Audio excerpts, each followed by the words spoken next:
ಈಗ ಬಂದೇವಿ ಖಡಕ್ಲಾಟ್ bus stand ಹತ್ರ. ಇನ್ನು ಸೀದಾ ಹೋಟೆಲ್ದಾಗ ಹೋಗೊಂಡ್ರೆ ಏನು ತಿನ್ನೋದು? Pav vada, very delicious. ಹಳಿ ಊರೈತದ, ಅದಕ್ಕೆ ಇದು ಸಂತಿ ತುಂಬ್ತಿತ್ತು. ಮಾರ್ಕೆಟ್ ಏರಿಯಾ ಇದೊಂದು ಹಳಿದ ನೆನಪು ಬೇರೆ ಇಲ್ಲಿ. ಅದು वेगळंच आहे, आठवण वेगळंच. दिवाळीचं तयारी.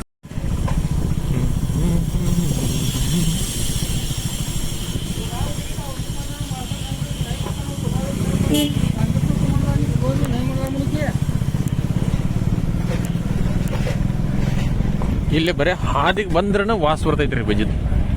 ಆ ವಡಾದ್, ಬ್ರೆಡ್ ವಡಾದ್ ಅದ ಮೊದಲೇ ನಾವು ಹೋಟೆಲ್ ಒಳಗೆ ಹೋಗಿದ್ವಿ. ಇಲ್ಲಿ ಕ್ವಾಲಿಟಿ ಟೇಸ್ಟ್ ಸೂಪರ್. ಇಲ್ಲೇ ಐತೆ ನೋಡ್ರಿ, ಅದ ಅಂಗಡಿ ಹೆಸರು ಏನೈತೆ ನೋಡ್ರಿ,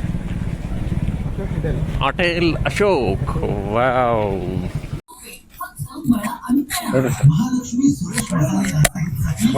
ಈಗ ನಾವ್ರ ಕಡಕ್ಲಾಡ್ದಾಗ ಬಂದೆವು. ಕಡಕ್ಲಾಡ್ದಾಗ ಅಶೋಕ್ ಹೋಟೆಲ್ದಾಗ ಬಂದೆವು. ಇಲ್ಲಿ ಕಡಕ್ಲಾಡ್ದಾಗ ಅಶೋಕ್ ಹೋಟೆಲ್ದಾಗ ಬಂದೆವು. ಇಲ್ಲಿ ಮಸ್ತ್ ಪೈಕಿ ಬ್ರೆಡ್ ವಡ ಮತ್ತು ಮಿರ್ಚಿ ಬಜ್ಜಿ, ಕಾಂದಾ ಬಜ್ಜಿ ಎಲ್ಲ ಸಿಗ್ತವೆ. ಏಕ್ದಮ್ ಉತ್ಕೃಷ್ಟ ಮತ್ತು ಇಷ್ಟು ಭಾರಿ ಇರ್ತಾವಲ್ಲ, ತಿಂದ ಮ್ಯಾಗ ಮನಸ್ಸು ಸಮಾಧಾನ ಆಗ್ಬೇಕು ಆ ಟೈಪ್ ಸಿಗ್ತವೆ. ಬ್ರೆಡ್ ವಡ ಮತ್ತು ಮಿರ್ಚಿ ಬಜ್ಜಿ.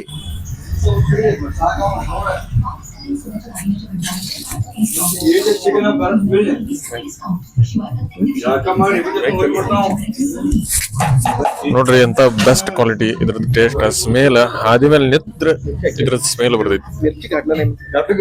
ಹಾದಿ ಮೇಲೆ ನಿತ್ರ ಬರೀ ಇದ್ರದ್ದು ವಾಸ ಬರ್ತೈತಿ ಗಮ್ಮತ್ತೇಳಿ. ಅದನ್ನ ವಾಸ ತಗೊಂಡು ನಾವು ತಿನ್ನಾಕ ಬಂದಿವ್. ಇವರದಾರ್ರಿ ಮದಕ್ಕ. ಎಷ್ಟು ವರ್ಷ ಇದ್ರಿ ನಿಮ್ದು ಹೋಟೆಲ್?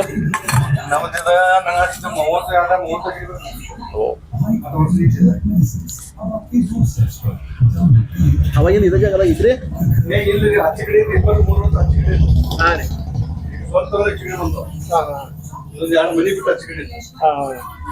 ಬೆಸ್ಟ್.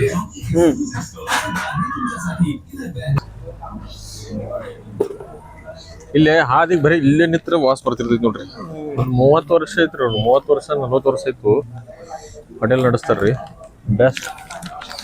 ಇಲ್ಲಿ ಕುಂಡ್ರ ಒಂದು ಮಜಾನ ಬೇರೆ ಐತಿ. 30 ವರ್ಷ ಈ ಜಾಗ ಬಂದ್ ಎಷ್ಟು ವರ್ಷ ಐತ್ರಿ? ನಾವಿಲ್ಲಿ ಬಂದು 25 ವರ್ಷ ಐತ್ರಿ. 25 ವರ್ಷ ಐತ್ರಿ. ಬೆಸ್ಟ್ ಕ್ವಾಲಿಟಿ ಐತ್ರಿ, ಮಸ್ತ್ ಇರ್ತೈತಿ.